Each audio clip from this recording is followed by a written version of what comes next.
So ఈరోజు topic ఆసబ్జాయిలు.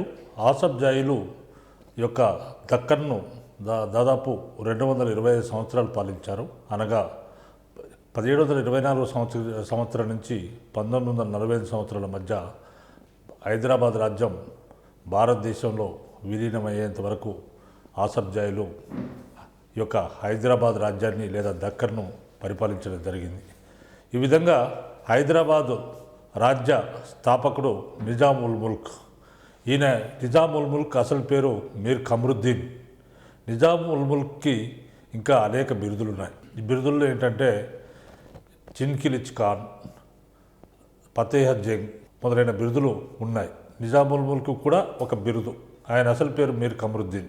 తర్వాత మనకు నిజాం ఉల్ ముల్క్ వాళ్ళ పూర్వీకులు టర్కీ దేశం నుంచి భారతదేశానికి వలస రావడం జరిగింది. టర్కీ దేశం నుంచి భారతదేశానికి వలస వచ్చి ఈ యొక్క మొఘల్ చక్రవర్తుల దగ్గర వివిధ ఉద్యోగాలు చేశారు.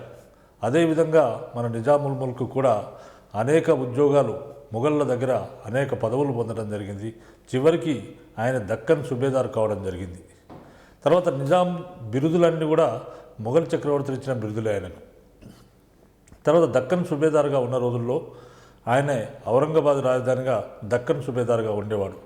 ఆ రోజుల్లో మొఘల్ చక్రవర్తి అయిన మహమ్మద్ షా ఈ యొక్క నిజాం ఉల్ ముల్క్ను ఢిల్లీకి ఆహ్వానించి మొఘళ్లకు ప్రధానమంత్రిగా చేయమని కోరడం జరిగింది. కొంతకాలం ఆయనే మొఘళ్లకు ప్రధానమంత్రిగా చేసిన తర్వాత ఈ యొక్క అక్కడి దర్బార్ రాజకీయాలు చూసి విసిగి వేసారిపోయిన నిజాం ఉల్ ముల్క్ నాకు ఈ మొఘల్ ప్రధానమంత్రి కంటే దక్కన్ సుబేదారి పదవే చాలా బాగుందని చెప్పి అనుకొని తన సైన్యాన్ని తీసుకొని దక్కన్కు బయలుదేరాడు. ఇటువంటి సమయంలో మహమ్మద్ షా, మొఘల్ చక్రవర్తి అయిన మహమ్మద్ షా ఈ నిజాం తన పట్ల అవిధేయంగా ప్రవర్తించాడని, తర్వాత తనకు ఎదురు తిరిగి తనపైన తిరుగుబాటు చేసి దక్కన్కి వెళ్ళిపోతున్నాడని ఈ యొక్క అభియోగాన్ని మోపి ముబారిజ్ ఖాన్ అనేవాడిని దక్కన్ సుబేదార్గా నియమించి ఆయనను నిజాం ఉల్ ముల్క్ను ఓడించి బందీగా పట్టుకురామని పంపించడం జరిగింది. ఆ విధంగా ముబారిజ్ ఖాన్ మొఘల్ సైన్యాన్ని తీసుకొని దక్కన్కి వచ్చాడు. ఆ ఇద్దరికి ముబారిజ్ ఖాన్ తర్వాత నిజాం ఉల్ ముల్క్ల మధ్య ఈ యొక్క మహారాష్ట్రలో కలుసుకున్నారు. మహారాష్ట్రలోని లాతూర్ దగ్గర ఉన్న శకర్ఖేడా అనే ప్రాంతంలో ఇద్దరు కలుసుకున్నారు. శకర్ఖేడా అనే ప్రాంతంలో ఇద్దరు కలుసుకొని 1724 సంవత్సరంలో శకర్ఖేడా యుద్ధం వారిద్దరి మధ్య జరిగింది. ఆ యుద్ధంలో నిజాం ఉల్ ముల్క్ ముబారిజ్ ఖాన్ని ఓడించి వధించడం జరిగింది. ఆ తర్వాత నిజాం ఉల్ ముల్క్ ఈ విధంగా దక్కన్ సుబేదార్ అయ్యాడు. దాంతో నిజాం దక్కన్ సుబేదార్ అయిన తర్వాత ఈ పరిస్థితిని గమనించిన మొఘల్ చక్రవర్తి మహమ్మద్ షా ఇక తప్పదని భావించి నిజాం ఉల్ ముల్క్ అధికారాన్ని గుర్తిస్తూ, దక్కన్ సుబేదార్గా ఆయన అధికారాన్ని గుర్తిస్తూ ఆయనకు ఆసబ్జా అనే బిరుదు ఇవ్వడం జరిగింది. ఆ విధంగా ఆసబ్జా అనే బిరుదు ఇవ్వడం వలన ఆ వంశం అంతా కూడా ఆసబ్జాయి వంశం అయిపోయింది. తర్వాత మనకి ఇక్కడ నిజాం ఉల్ ముల్క్ ఈ విధంగా మొఘల్ ప్రతినిధి పైన తాను గెలిచినప్పటికీ కూడా తాను మొఘళ్లకు సామంతునేనని తన కాయిదా పత్రాలపైన రాసుకోవడం జరిగింది. సో ఈ విధంగా ఈ యొక్క నిజాం ఉల్ ముల్క్ ఆసబ్జాయి రాజ్యాన్ని స్థాపించాడు. తర్వాత మనకు నిజాం ఉల్ ముల్క్ తర్వాత అనేక మంది ఆయన వారసులు ఆసబ్జాయి రాజ్యాన్ని పరిపాలించారు.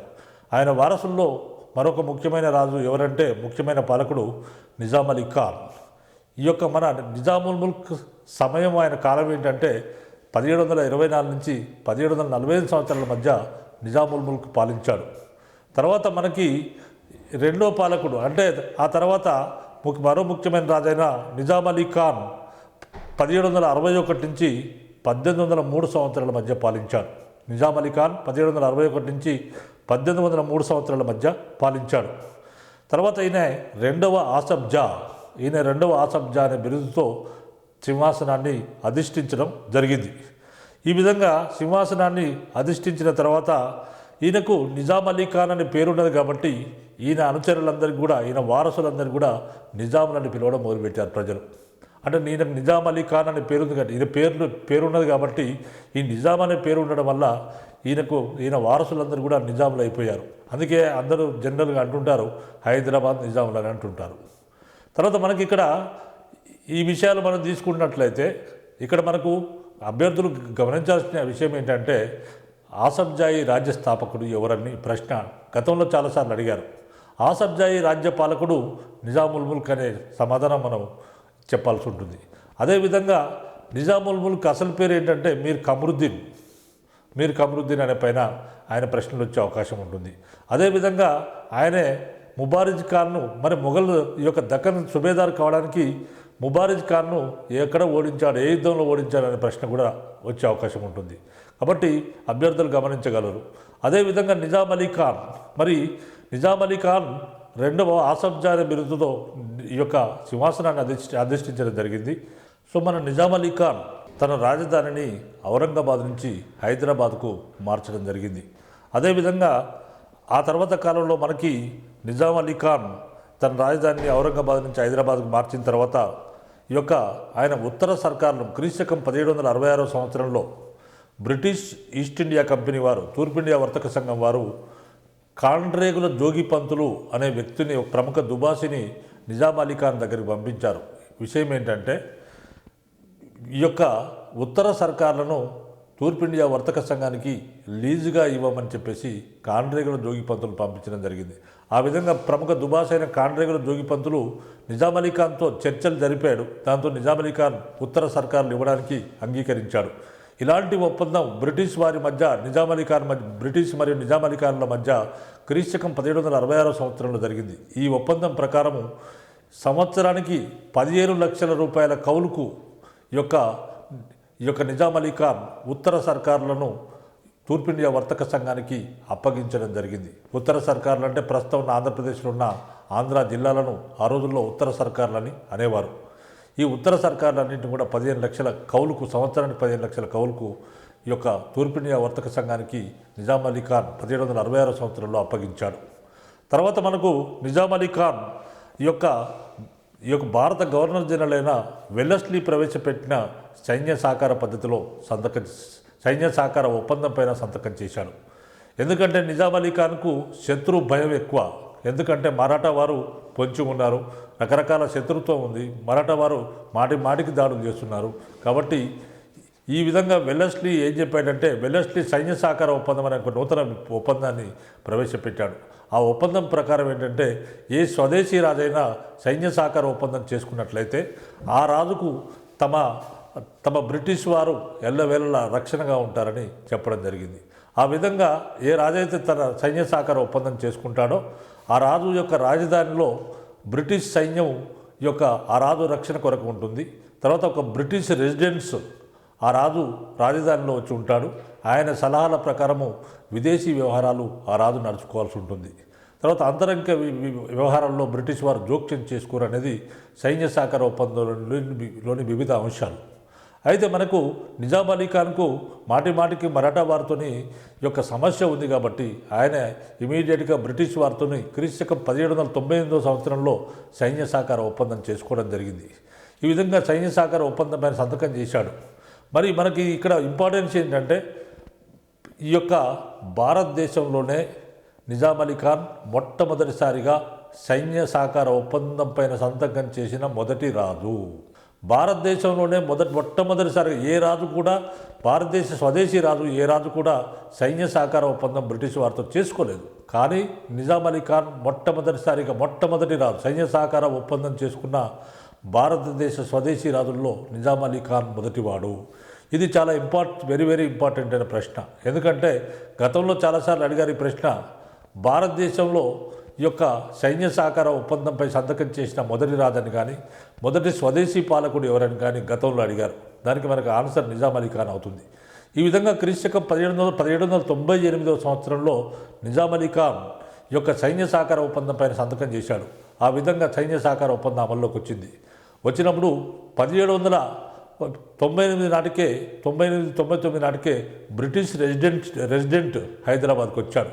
హైదరాబాద్లో ఆయనకు ప్రత్యేక భవనం నిర్మించడం జరిగింది. తర్వాత కోటిలో ఆయనకు ప్రత్యేక భవనం నిర్మించడం జరిగింది.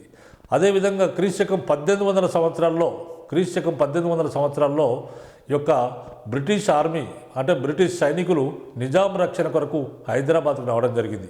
ఈ విధంగా నిజాం రక్షణ కొరకు హైదరాబాద్కు వచ్చినప్పుడు ఈ యొక్క సైన్యానికి మరి ఆ సైన్యాన్ని పోషించవలసిన బాధ్యత ఎవరిదంటే మన నిజాం అలీ ఖాన్ది. కాబట్టి నిజాం అలీ ఖాన్ దగ్గర ఆర్థికంగా చాలా దివాలా స్థితిలో ఉన్నాడు. ఆయన దగ్గర సొమ్ములు లేవు, డబ్బులు లేవు. కాబట్టి ఆటోమేటిక్గా మీరు ధనమన్నా ఇవ్వండి, లేకపోతే కొన్ని ప్రాంతాల అన్నా ఇవ్వండి అని బ్రిటిష్ వారు పేర్కొన్నప్పుడు ఇమీడియట్గా నిజాం అలీ ఖాన్ తాను రాయలసీమ జిల్లాలలో ఈ యొక్క బ్రిటిష్ హైదరాబాద్లో ఉన్న బ్రిటిష్ సైన్య పోషణకు గాను ఇవ్వడం జరిగింది. ఈ రాయలసీమ జిల్లాలు ఏంటంటే కడప, కర్నూలు, అనంతపురం మరియు బళ్ళారి జిల్లాలను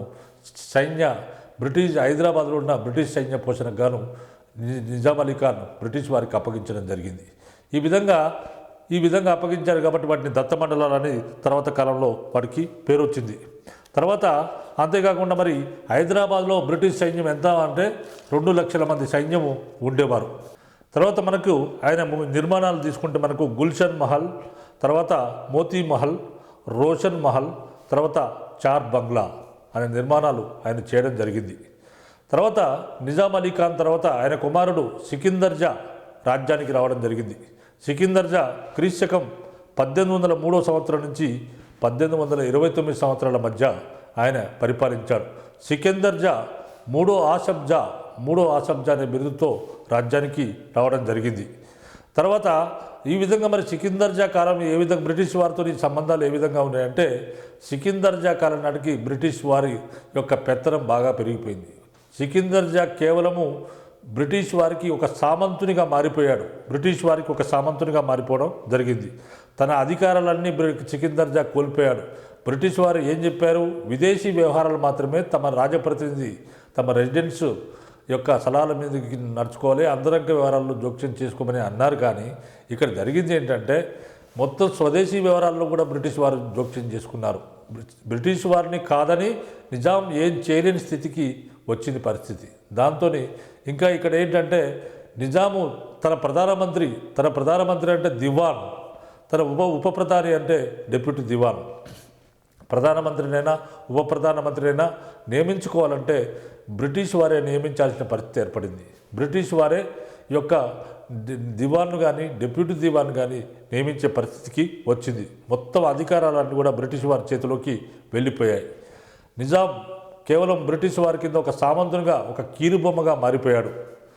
తర్వాత ఇదే సమయంలో మనకు రసల్ బ్రిగేడ్ అనే నూతన సైన్యాన్ని ఏర్పాటు చేయడం జరిగింది.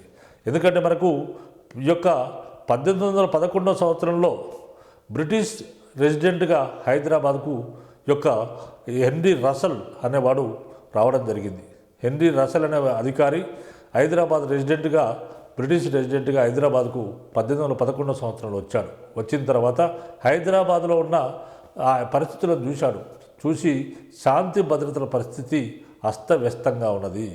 ఎందుకంటే నిజాంకు శాంతి భద్రతలను కంట్రోల్ చేయాల్సిన ఈ యొక్క సైనిక శక్తి లేదని గ్రహించి ఆయనే రసల్ బ్రిగేడ్ అనే నూతన సైన్యాన్ని ఏర్పాటు చేశాడు.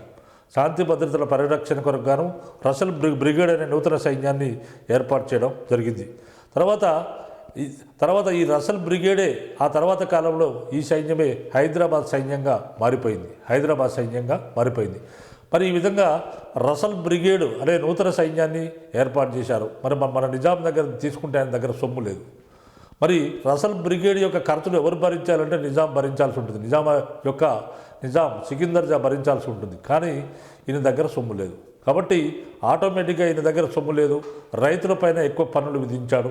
దాంతో రైతులు ఈ యొక్క పన్నులు చెల్లించలేక గుత్తేదారులకు ఇచ్చాడు.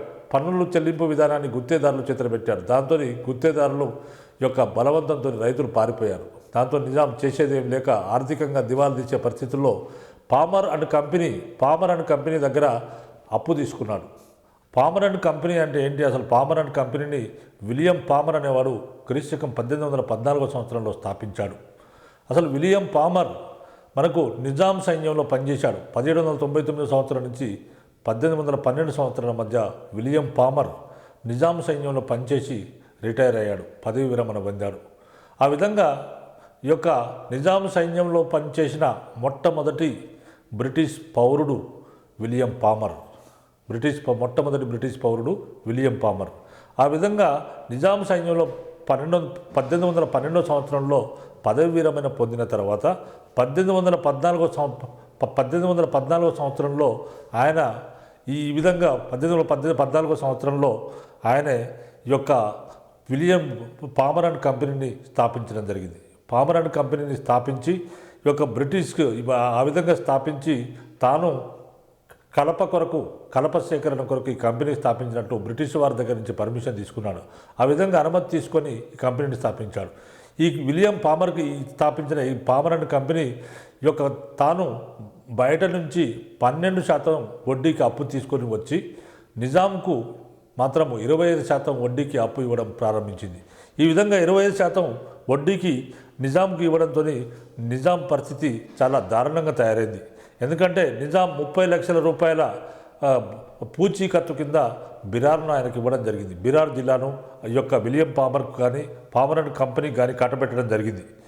తర్వాత ఇటువంటి పరిస్థితుల్లో నిజాం ఇంకా దివాలా తీసే పరిస్థితి కనబడుతున్న సమయంలో 1820 సంవత్సరంలో ఈపీ మెట్కాఫ్ అనేవాడు బ్రిటిష్ రెసిడెంట్గా రావడం జరిగింది. 1820 సంవత్సరంలో ఈపీ మెట్కాఫ్ అనేవాడు బ్రిటిష్ రెసిడెంట్గా వచ్చి ఆయనే యొక్క నిజాం యొక్క పరిస్థితిని అర్థం చేసుకొని పామర్ అండ్ కంపెనీ చేసే యొక్క అన్యాయాన్ని చూసి సహించలేక ఆయనే బ్రిటిష్ రెసిడెన్సీ నుంచి 50 లక్షల రూపాయలు ఇచ్చి నిజాంను ఆదుకోవడం జరిగింది. ఆ 50 లక్షల రూపాయలు పామర్ అండ్ కంపెనీకి ఇచ్చి అప్పు తీర్చాడు. దాంతో ఈ యొక్క పామర్ అండ్ కంపెనీ నుంచి నిజామును కాపాడేవాడు ఈపీ మెట్కాఫ్ అనే బ్రిటిష్ రెసిడెంట్. ఆ విధంగా ఈ యొక్క పామర్ అండ్ కంపెనీ యొక్క వ్యవహారం ముగిసిపోయింది.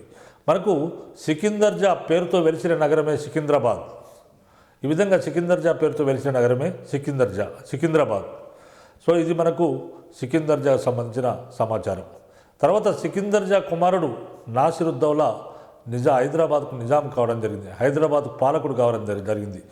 నాసిరుద్దౌలా క్రీశకం 1829 సంవత్సరం నుంచి 1857 సంవత్సరాల మధ్య పాలించాడు. క్రీశకం 1829 సంవత్సరం నుంచి 1857 సంవత్సరాల మధ్య ఈ యొక్క నాసిరుద్దౌలా పాలించడం జరిగింది. ఈ యొక్క నాసిరుద్దౌలా నాలుగో ఆసబ్జా బిరుదుతో రాజ్యానికి రావడం జరిగింది. 4వ ఆసబ్జా బిరుదుతో రాజ్యానికి వచ్చాడు.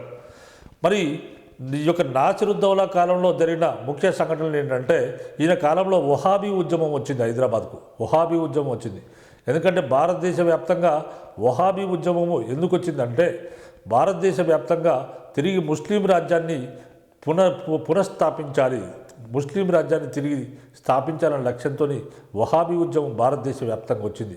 అటువంటి పరిస్థితుల్లో హైదరాబాద్ కూడా ఈ వహాబీ ఉద్యమం వ్యాపించింది. మరి హైదరాబాద్లో వహాబీ ఉద్యమానికి నాయకత్వం వహించిన వాడు నిజాం సోదరుడైన ముబారిజ్ ఉద్దౌలా ఈ విధంగా ఈ యొక్క హైదరాబాద్లో వహాబీ ఉద్యమానికి నాయకత్వం వహించాడు. దాంతో ప్రభుత్వము ముబారిజ్ ఉద్దౌలాను 1839 సంవత్సరంలో బంధించి గోల్కొండ కోటలో నిర్బంధించింది. ఆయన శేష జీవితం అక్కడే గడిపి ఆయన ఆ గోల్కొండ జైల్లోనే మరణించడం జరిగింది.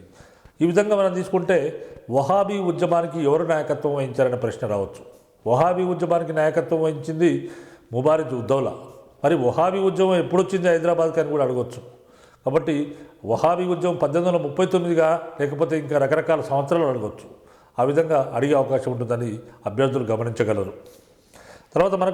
తర్వాత ఈయన కాలంలో జరిగిన ఇంకో ముఖ్య సంఘటన, నాసిరుద్దౌలా కాలంలో జరిగిన ఇంకొక ముఖ్య సంఘటన ఏంటంటే నిజాం మరి అప్పటికే బ్రిటిష్ వారికి పెద్ద ఎత్తున రుణపడి ఉన్నాడు, పెద్ద ఎత్తున అప్పులు చేసినాడు బ్రిటిష్ వారి దగ్గర నుంచి. ఆల్రెడీ ఆనాడున్న మెట్కాఫ్ 50 లక్షల రుణాన్ని బ్రిటిష్ రెసిడెన్సీ నుంచి ఇవ్వడం జరిగింది. మరి రుణభారం ఎక్కువైపోయింది. రుణభారం ఎక్కువైపోవడంతో నిజాం బ్రిటిష్ వారితో బిరార్ ఒప్పందం చేసుకున్నాడు. బిరార్ ఒప్పందం చేసుకోవడం జరిగింది. బిరార్ ఒప్పందం 1853 సంవత్సరం మే 21 తేదీన జరిగింది. బిరార్ ఒప్పందం 1853 సంవత్సరం మే 21 తేదీన జరిగింది. నిజాం ప్రభుత్వము ఈ బ్రిటిష్ కంపెనీకి రుణపడిన బాకీ తీర్చలేని పరిస్థితి ఏర్పడింది. దాంతో ఆయన 1853 సంవత్సరం మే 21 తేదీన బ్రిటిష్ వారితో బిరార్ ఒప్పందం చేసుకున్నాడు. ఈ ఒప్పందం ప్రకారం బ్రిటిష్ వారికి బిరార్ రాష్ట్రాన్ని అదేవిధంగా రాయచూర్, ఉస్మానాబాద్ జిల్లాలను బ్రిటిష్ వారికి అప్పగించడం జరిగింది. బ్రిటిష్ వారికి నిజాం బిరార్ రాష్ట్రాన్ని, రాయచూరు మరియు ఉస్మానాబాద్ జిల్లాలను అప్పగించడం జరిగింది. తర్వాత 1857 తిరుగుబాటు అనేది నాసిరుద్దౌలా కాలంలోనే ప్రారంభమైంది. 1857 తిరుగుబాటు అనేది నాసిరుద్దౌలా కాలంలోనే ప్రారంభమైంది. కానీ నాసిరుద్దౌలా కాలంలో ప్రారంభమైనప్పటికీ ఆయన 1857 తిరుగుబాటు ప్రారంభంలోనే ఆయన మరణించడం జరిగింది. తిరుగుబాటు ప్రారంభంలోనే నాసిరుద్దౌలా మరణించాడు.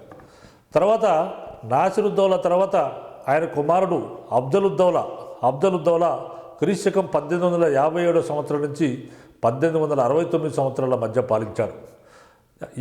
నాసిరుద్దౌలా కుమారుడే అఫ్జలుద్దౌలా. ఆయనే 1857 నుంచి 1869 సంవత్సరాల మధ్య పాలించాడు. మరి ఈ విధంగా ఈయన ఐదవ ఆసబ్జా అనే బిరుదుతో ఆయన పదవిలోకి వచ్చాడు. ఐదవ ఆసబ్జా అనే బిరుదుతో సింహాసనాన్ని అధిష్ఠించడం జరిగింది. మరి ఈ విధంగా 1857 తిరుగుబాటు ఆ కాలంలో బ్రహ్మాండంగా సాగుతుంది. దేశవ్యాప్తంగా కూడా బ్రిటిష్ వారికి వ్యతిరేకంగా 1857 తిరుగుబాటు వచ్చింది. సిపాయిలు తిరుగుబాటు చేస్తున్నారు. దేశవ్యాప్తంగా పోరాట యోధులు ఉన్నారు. రకరకాల రాష్ట్రాల్లో తిరుగుబాటు జరిగింది. అదేవిధంగా ఈ తిరుగుబాటు హైదరాబాద్ కూడా వ్యాపించింది. హైదరాబాద్లో కూడా బ్రహ్మాండమైన తిరుగుబాటు సాగింది. ఆ విధంగా ఔరంగాబాద్లో సాగింది. హైదరాబాద్లో సర్దార్ తురబాజ్ ఖాన్ అనేవాడు రోహిల్లా వీరుడు 500 మంది రోహిల్లాలను తీసుకొని వెళ్ళి బ్రిటిష్ రెసిడెన్సీ పైన కాల్పులు జరపడం జరిగింది. ఈ విధంగా మరి బ్రిటిష్ వారికి ఈ నిజాం కానీ ఆయన ప్రధానమంత్రి అయిన సాలార్జంగ్ కానీ ఈ తిరుగుబాటును అణచడంలో పూర్తి స్థాయిలో సహకరించారు. ఆ విధంగా నిజాం మరి తురబాజ్ ఖాన్ బ్రిటిష్ రెసిడెన్సీ పైన కాల్పులు జరిపినప్పుడు సాలార్జంగ్ అరబ్ సైనికులతో వచ్చి తురబాజ్ ఖాన్ను పట్టుకొని వధించడం జరిగింది. అదేవిధంగా ఔరంగాబాద్లో చేసిన తిరుగుబాట్లను కూడా అణచివేశాడు.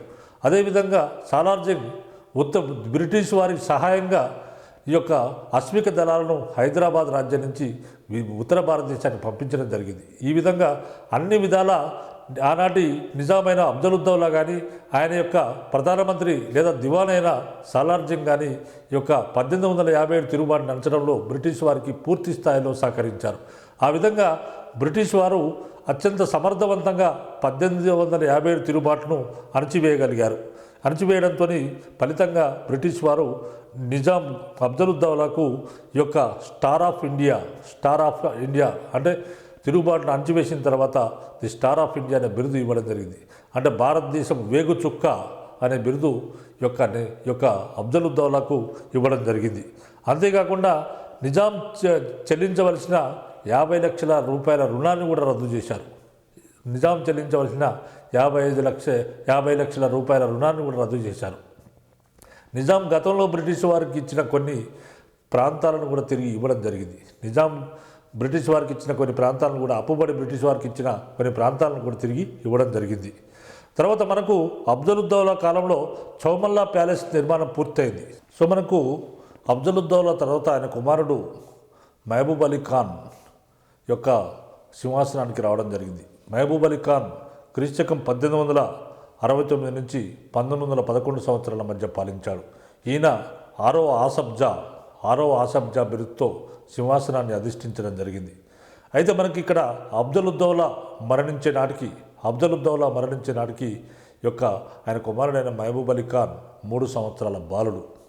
అందువలన బ్రిటిష్ గవర్నర్ జనరల్ కానీ బ్రిటిష్ వారు ఈయనకు సంరక్షకులుగా కొంతమందిని నియమించారు. సాలార్జంగ్ను మరి కొంతమందిని ఈయనకు సంరక్షకులుగా నియమించడం జరిగింది. నిజాం పెరిగి పెద్దవాడైన తర్వాత 18 సంవత్సరాలు వచ్చిన తర్వాత మహబూబ్ అలీ ఖాన్కి 18 సంవత్సరాలు వచ్చిన తర్వాత ఆనాటి భారత గవర్నర్ జనరల్ అయిన రిప్పన్ హైదరాబాద్కు వచ్చి ఈయనకు నిజాంకు అధికార బాధ్యతలు అప్పగించడం జరిగింది. ఈ విధంగా మరి అధికార బాధ్యతలు ఎప్పుడు అప్పగించాడంటే 1884 సంవత్సరం ఫిబ్రవరి 5వ తేదీన ఆనాటి గవర్నర్ జనరల్ అయిన రిప్పన్ హైదరాబాద్కు వచ్చి మన నిజామైన మహబూబ్ అలీ ఖాన్కు అధికార బాధ్యతలు అప్పగించడం జరిగింది. సో అభ్యర్థులు గమనించాల్సిన విషయం ఏంటంటే హైదరాబాద్ను దర్శించిన మొట్టమొదటి గవర్నర్ జనరల్ ఎవరనే ప్రశ్న మనకు అడిగే అవకాశం ఉంటుంది. కాబట్టి అది గమనించగలరు. తర్వాత మనకు నెక్స్ట్ ఏంటంటే 1884 సంవత్సరంలో నిజాం మహబూబ్ అలీ ఖాన్ అప్పటి వరకు ఉన్న అధికార భాష అయిన పర్షియన్ భాషను తొలగించి దాని స్థానంలో ఉర్దూ భాషను అధికార భాషగా చేయడం జరిగింది. అంటే మనకి ఇక్కడ 1884 ఈ యొక్క సంవత్సరంలో పర్షియన్ భాష నుంచి ఉర్దూ భాష అధికార భాష అయింది. మరి ఈ ప్రశ్న కూడా ఇంపార్టెంటే. మనకి ఏంటంటే ఆ పర్షియన్ భాష నుండి ఉర్దూ భాష అధికార భాషగా ఎప్పుడు మారిందని చెప్పేసి, ఏ సంవత్సరంలో మారిందని చెప్పేసి ప్రశ్న అడగవచ్చు. అదేవిధంగా మనం తీసుకుంటే ఎవరి కాలంలో పర్షియన్ భాష నుంచి ఉర్దూ భాష అధికార భాష అయిందని చెప్పేసి నా ప్రశ్న కూడా మనం అడిగే అవకాశం ఉంటుంది. తర్వాత మనకు మీర్ మహబూబ్ అలీ ఖాన్ కాలంలో ముఖ్యమైన సంఘటన ఏంటంటే 1883 సంవత్సరంలో చాందార్ రైల్వే స్కీమ్ ఆందోళన. రైల్వే స్కీమ్ ఆందోళన అంటే 1883 సంవత్సరం నాటికి అప్పటికే నిజాం ప్రభుత్వము అనేక రైల్వే లైన్స్ వేసింది. అదేవిధంగా హైదరాబాద్ నుంచి వాడి వరకు గల మార్గాన్ని కూడా వేసింది. హైదరాబాద్ నుంచి వాడి వరకు గల మార్గాన్ని వేసిన తర్వాత ఈ వాడి నుంచి మహారాష్ట్రలో ఉన్న చాందా వరకు రైల్వే లైన్ పొడిగించాలని ప్రయత్నం జరిగింది. అయితే మరి దీనివల్ల ఎలాంటి లాభం లేకపోగా నష్టాలున్నాయని చెప్పేసి అది పక్కన పడేశారు. అటువంటి పరిస్థితుల్లో 1883 సంవత్సరంలో ఈ చాందా రైల్వే స్కీమ్ బయటపడింది. దాంతో మొట్టమొదటిసారిగా హైదరాబాద్ రాజ్యంలో ప్రజా చైతన్యం వచ్చింది. అంటే ప్రజలు తమ అభిప్రాయాన్ని వ్యక్తీకరించే పరిస్థితి వచ్చింది. మొట్టమొదటిసారిగా అంటే 1883 సంవత్సరం కంటే ముందు హైదరాబాద్ రాజ్యంలో హైదరాబాద్ సంస్థానంలో ప్రజలు ఎప్పుడు కూడా ఈ యొక్క తమ అభిప్రాయాన్ని బయటకు వ్యక్తీకరించలేదు. కానీ 1883 సంవత్సరంలో చాందా రైల్వే స్కీమ్ బయటపడినప్పుడు మాత్రమే మొట్టమొదటిసారిగా ప్రజలు తమ అభిప్రాయాన్ని వ్యక్తీకరించడం జరిగింది. ఆ విధంగా ఈ సంఘటన మహబూబ్ అలీ ఖాన్ కాలంలో జరిగింది. అంటే మనకి ఈ క్వశ్చన్ ఏంటంటే ప్రతిసారి అడుగుతుంటారు. ఈ ప్రశ్న ఏంటంటే హైదరాబాదు ప్రజలు మొట్టమొదటిసారిగా తమ ప్రజాభిప్రాయాన్ని ఎప్పుడు వ్యక్తీకరించారనే ప్రశ్న అడుగుతుంటారు. ఎప్పుడు అంటే 1883 సంవత్సరం అనే ఇయర్స్ అడగవచ్చు, లేదా ఇంకో రకంగా అడగవచ్చు. ఈ ప్రశ్న ఏంటంటే చాందా రైల్వే స్కీమ్ యొక్క ఈ సంఘటన అంటే ఏ సంఘటనలో ఈ యొక్క హైదరాబాదు ప్రజలు మొట్టమొదటిసారిగా తమ ప్రజాభిప్రాయాన్ని ఏ సంఘటన సందర్భంగా వ్యక్తీకరించారనే ఆన్సర్ ఈ యొక్క క్వశ్చన్ కూడా అడగవచ్చు. కాబట్టి అభ్యర్థులు గమనించగలరని మనవి. అదేవిధంగా మనకు ఈ కాలంలో మహబూబ్ అలీ ఖాన్ కాలంలో ఈ యొక్క 1887 సంవత్సరంలో నిజాం కళాశాల ఏర్పాటైంది. 1887 సంవత్సరంలో నిజాం కాలేజీ స్థాపించబడింది. అదేవిధంగా 1893 సంవత్సరంలో ఈ యొక్క లెజిస్లేటివ్ కౌన్సిల్ మంత్రి మండలి ఏర్పాటు చేశాడు మన మహబూబ్ అలీ ఖాన్. 1893 సంవత్సరంలో లెజిస్లేటివ్ కౌన్సిల్ అనే మంత్రి మండలిని యొక్క మహబూబ్ అలీ ఖాన్ ఏర్పాటు చేయడం జరిగింది. తర్వాత అదేవిధంగా పరిపాలన పునర్వ్యవస్థీకరణలో భాగంగా 1905 సంవత్సరంలో తెలంగాణ ప్రాంతంలో తర్వాత మెదక్, వరంగల్ సుబాలు ఏర్పాటు చేయబడ్డాయి. తెలంగాణలో పరిపాలన వ్యవస్థీకరణలో భాగంగా 1905 సంవత్సరంలో మెదక్, వరంగల్ సుబాలు ఏర్పాటు చేయబడ్డాయి ఇదే సమయంలో. తర్వాత 1908 సంవత్సరంలో మూసీ నదికి పెద్ద ఎత్తున వరదలు వచ్చాయి, భారీ ఎత్తున వరదలు వచ్చాయి. భారీ ఎత్తున మూసీ నదికి 1908 సంవత్సరంలో వరదలు వచ్చి 15,000 మంది ప్రజలు మరణించారు. ఆ వరదల్లో కొట్టుకుపోయి 15,000 మంది మరణించారు. అనేక మంది నిరాశ్రయులయ్యారు. కానీ అదే సమయంలో మహబూబ్ అలీ ఖాన్ అనేక మందికి తన దర్బార్లో వంటకాలు చేయించి పెట్టించాడు. తర్వాత ఈ యొక్క అనేకమైన కనీస చర్యలు తీసుకోవడం జరిగింది. ఆ విధంగా 1908 సంవత్సరంలో భారీ భయంకరమైన వరద వచ్చి అనేక మంది చనిపోవడం జరిగింది. తర్వాత అదేవిధంగా 1902 నవంబర్ 5వ తేదీన నిజాంకు బ్రిటిష్ వారితోని ఒప్పందం కుదిరింది. దీని ప్రకారం ఏంటంటే బిరార్ పైన నిజాం సార్వభౌమత్వాన్ని బ్రిటిష్ వారు అంగీకరించారు. బిరార్ పైన ఆల్రెడీ మనం చెప్పుకున్నాం. బిరార్ ఒప్పందం ప్రకారం 1853 సంవత్సరంలో బిరార్ రాష్ట్రాన్ని బ్రిటిష్ వారు తీసుకున్నారని. కానీ ఇదే సందర్భం ఇప్పుడు జరిగిన రీసెంట్ ఒప్పందంలో 1902 సంవత్సరం నవంబర్ 5వ తేదీన జరిగిన ఒప్పందంలో ఈ యొక్క బిరార్ పైన నిజాంకు సార్వభౌమత్వం ఉన్నదని చెప్పేసి బ్రిటిష్ వారు అంగీకరించడం జరిగింది. అదేవిధంగా మనకు 1885 సంవత్సరం ఫిబ్రవరి 5వ తేదీన 1885 సంవత్సరం ఫిబ్రవరి 5వ తేదీన మనకు బ్రిటన్ రాణి అయిన విక్టోరియా మహారాణి మెహబూబ్ అలీ ఖాన్కు Grand Commander of the Star of India అనే బిరుదు ఇచ్చింది. మహబూబ్ అలీ ఖాన్కు Grand Commander of the Star of India అనే బిరుదు ఇవ్వడం జరిగింది. సో ఇది మనకు మహబూబ్ అలీ ఖాన్కు సంబంధించిన ముఖ్య అంశాలు. కాబట్టి నెక్స్ట్ మహబూబ్ అలీ ఖాన్ తర్వాత ఆయన కుమారుడైన మీర్ ఉస్మాన్ అలీ ఖాన్ యొక్క హైదరాబాద్ పాలకుడు కావడం జరిగింది. మీర్ ఉస్మాన్ అలీ ఖాన్ క్రీశకం 1911 సంవత్సరం నుంచి 1948 సంవత్సరం వరకు పాలించాడు. ఈ విధంగా 1911 సంవత్సరం నుంచి 1948 సంవత్సరం వరకు పాలించాడు. ఈయనే హైదరాబాద్ను పరిపాలించిన 7వ నిజాం. తర్వాత చివరి నిజాం కూడా ఈయనే. తర్వాత మనకి ఇక్కడ ఏంటంటే ఇక్కడ మనకు చాలాసార్లు ప్రశ్న అడుగుతుంటారు ఏమని అంటే హైదరాబాద్ను పరిపాలించిన 7వ నిజాం ఎవరని అడుగుతుంటారు ప్రశ్న. ఉస్మాన్ అలీ ఖాన్ దానికి ఆన్సర్. అదేవిధంగా హైదరాబాద్ను పరిపాలించిన చివరి నిజాం ఎవరని కానీ హైదరాబాద్ను పరిపాలించిన చివరి పాలకుడు ఎవరని కానీ జనరల్గా అడుగుతుంటారు. దానికి సమాధానం ఉస్మాన్ అలీ ఖాన్ మాత్రమే. తర్వాత మనకు ఉస్మాన్ అలీ ఖాన్ కాలంలో హైదరాబాద్ రాజ్యము వివిధ రంగాల్లో ప్రగతిని సాధించింది. హైదరాబాద్ రాజ్యంలో వివిధ అభివృద్ధి కార్యక్రమాలు కానీ వివిధ రంగాల్లో ప్రగతి కానీ జరిగింది.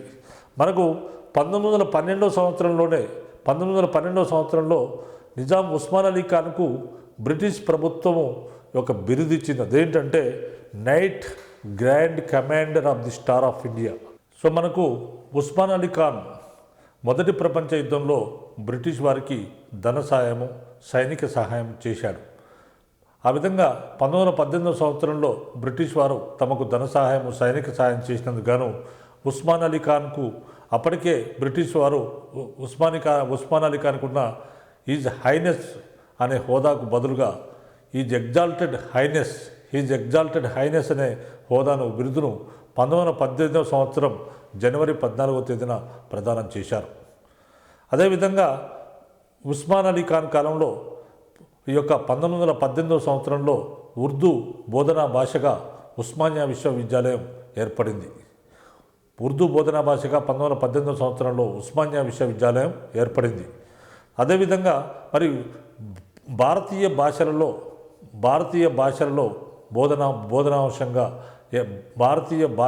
బోధనాంశంగా ఏర్పడిన మొట్టమొదటి విశ్వవిద్యాలయం. దేశవ్యాప్తంగా ఏ విశ్వవిద్యాలయం కూడా ఒక భారతీయ భాషల్లో ఏర్పడిన విశ్వవిద్యాలయమే లేదు. కానీ ఉస్మానియా విశ్వవిద్యాలయం మాత్రం దేశంలోనే మొట్టమొదటిసారిగా భారతీయ భాషల్లో మాధ్యమంగా అంటే భారతీయ భాషల బోధనాంశంగా ఏర్పడిన మొట్టమొదటి విశ్వవిద్యాలయం. ఆసఫ్జాయి రాజ్యం స్థాపించబడి 200 సంవత్సరాలు అయిన సందర్భంగా ఈ యొక్క ఉస్మాన్ అలీ ఖాన్ ఈ 1927 సంవత్సరంలో ఈ 200 సంవత్సరాల ఉత్సవాన్ని కూడా ఆయన జరిపించాడు. అదేవిధంగా మనకు 1937 సంవత్సరంలో నిజాం తన పరిపాలన 25 సంవత్సరాలు పూర్తయిన సందర్భంగా సిల్వర్ జూబ్లీ ఉత్సవాలను కూడా జరిపించాడు. ఆ సందర్భంగా ఆయనే సిల్వర్ జూబ్లీ ఉత్సవాలు జరిపించినప్పుడు అనేకమైన అభివృద్ధి కార్యక్రమాలు చేశాడు. దానిలో మనం తీసుకుంటే నగరంలో జూబ్లీ పోస్ట్ ఆఫీసును ఏర్పాటు చేశాడు. అసెంబ్లీ పరిధిలో ప్రాంగణంలో ఉన్న జూబ్లీ హాల్ను కట్టించాడు. జూబ్లీ హిల్స్ అనే నూతన ప్రాంతాన్ని వెలుగులోకి తీసుకొని రావడం జరిగింది. ఈ విధంగా అదేవిధంగా ఆయనకు రైతులకు ఉన్న రుణాలు కూడా రద్దు చేయడం జరిగింది. ప్రభుత్వం దగ్గర రైతులు తీసుకున్న రుణాలను కూడా ఉస్మాన్ అలీ ఖాన్ రద్దు చేయడం జరిగింది. తర్వాత మనకు ఉస్మాన్ అలీ ఖాన్ కాలంలో అనేకమైన యొక్క అభివృద్ధి కార్యక్రమాలు కూడా జరిగాయి. దానిలో మనం తీసుకుంటే నీటిపారుదల సౌకర్యాలు ఒకటి వరకు తీసుకుంటే మనకి నీటిపారుదల సౌకర్యాల్లో మనకి ఆల్రెడీ మనం చెప్పుకున్న మూసీ నదికి మాటికి వరదలు వస్తున్నాయి. ప్రతి సంవత్సరం మూసీ నదికి వరదలు వచ్చేవి. కానీ మహబూబ్ అలీ ఖాన్ కాలంలో మాత్రం 1908 సంవత్సరం మాత్రం భారీ ఎత్తున వరదలు వచ్చాయి. ఈ విధంగా మూసీ నదికి తరచుగా వరదలు వస్తున్నాయి. ఏం చేయాలనే ఉద్దేశంతో దీని నివారణ చర్యలు ఏంటనే ఉద్దేశంతో ఉస్మాన్ అలీ ఖాన్ యొక్క ప్రముఖ ఇంజనీర్ అయిన మోక్షగుండం విశ్వేశ్వరయ్య యొక్క సలహాలు తీసుకొని యొక్క మూసీ నదికి వరదల నివారణ కొరకు ఆయన కొన్ని చర్యలు తీసుకోవడం జరిగింది. ఈ చర్యల్లో భాగంగానే ఆయనే ఈ యొక్క 1920 సంవత్సరంలో ఉస్మాన్ సాగర్ రిజర్వాయర్ నిర్మించాడు. 1920 సంవత్సరంలో ఉస్మాన్ సాగర్ రిజర్వాయర్ను, 1927 సంవత్సరంలో హిమాయత్ సాగర్ రిజర్వాయర్ను నిర్మించడం జరిగింది. అంటే మూసీ నదికి వరద వచ్చినప్పుడు ఈ రెండు రిజర్వాయర్లు నిండిన తర్వాతనే మూసీ ఆటోమేటిక్గా బయటికి రావాలి కాబట్టి మూసీ నదికి వరదలు తగ్గిపోయాయి. తర్వాత మూసీ నది చుట్టూ కరకట్టలు ఏర్పాటు చేయించాడు నిజాం ఉస్మాన్ అలీ ఖాన్. తర్వాత అదేవిధంగా నిజాం ఉస్మాన్ అలీ ఖాన్ ఆ రోజుల్లోనే 7 కోట్ల రూపాయల నగదును వెచ్చించి యొక్క నూతన ప్రాజెక్టును నిర్మించాడు. నిజాం సాగర్ అనే ప్రాజెక్టును 1931 సంవత్సరంలో నిర్మించాడు. నిజాం ఉస్మాన్ అలీ ఖాన్ తన రాజ్యంలో అనేక ఫ్యాక్టరీలు, అనేక సంస్థలు, అనేక భవనాలు, ఈ విధంగా ఆధునిక భవనాలు, ఇప్పుడు మనం చూస్తున్న ఆధునిక భవనాలు ఆ కాలంలో ఆ ఆధునిక భవనాలన్నీ కూడా ఆ కాలంలో నిర్మించబడ్డవే. అదేవిధంగా అనేక ఫ్యాక్టరీలు నిర్మించాడు ఆయన. తీసుకుంటే అదేవిధంగా బోధన్ షుగర్ ఫ్యాక్టరీ, ఇట్లా ఆజంజాహి మిల్స్, ఇట్లా తీసుకుంటే తెలంగాణ ప్రాంతంలో అనేక ఫ్యాక్టరీలు యొక్క నిజాం కాలంలోనే ఆయనే నిర్మించాడు. ఆ రోజుల్లోనే నిజాం అనేక ఫ్యాక్టరీలు నిర్మించారు. జిందా తిల్స్మాత్ కానీ చాలా ఫ్యాక్టరీలు నిర్మించడం జరిగింది. ఈ విధంగా మన నిజాం కాలంలో అత్యంత అభివృద్ధి జరిగింది. ఆ రోజుల్లో అనేక ప్రగతి కార్యక్రమాలు జరిగాయి. ఇదే సమయంలో 1947 సంవత్సరంలో భారతదేశానికి స్వాతంత్రం వచ్చింది. 1947 సంవత్సరంలో భారతదేశానికి స్వాతంత్రం వచ్చిన తర్వాత మరి 1947 సంవత్సరం కంటే ముందే బ్రిటిష్ వారు భారతదేశానికి స్వాతంత్రం ఇస్తూ ఒక మాట చెప్పారు. ఏంటంటే స్వదేశీ సంస్థానాల వారు స్వతంత్రంగానైనా ఉండవచ్చు, లేదా భారతదేశంలో విలీనం కావచ్చు, అది వారి ఇష్టం అని చెప్పడం జరిగింది. దాన్ని తనకు అనుకూలంగా మలుచుకున్న హైదరాబాద్ నిజాం ఉస్మాన్ అలీ ఖాన్ తనకు భారతదేశంతో సంబంధం లేదని, తనది సర్వస్వతంత్ర రాజ్యమని, సర్వసత్తాక రాజ్యమని ఆయన పేర్కొన్నాడు.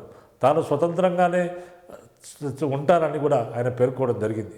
అటువంటి సమయంలో మరి బ్రిటిష్ వారితో ఎలాంటి ఒప్పందం ఉందో అలాంటి ఒప్పందాన్ని భారతదేశంతో 1947 సంవత్సరం నవంబర్ 29వ తేదీన యథాతథ ఒప్పందాన్ని ఈ యొక్క భారతదేశంతో చేసుకోవడం జరిగింది. అంటే ఈ ఒప్పందం ప్రకారం ఏంటంటే విదేశీ వ్యవహారాలు మొత్తం భారతదేశం చూడాలి, స్వదేశీ వ్యవహారాలు మాత్రం నిజాం చూసుకోవచ్చు.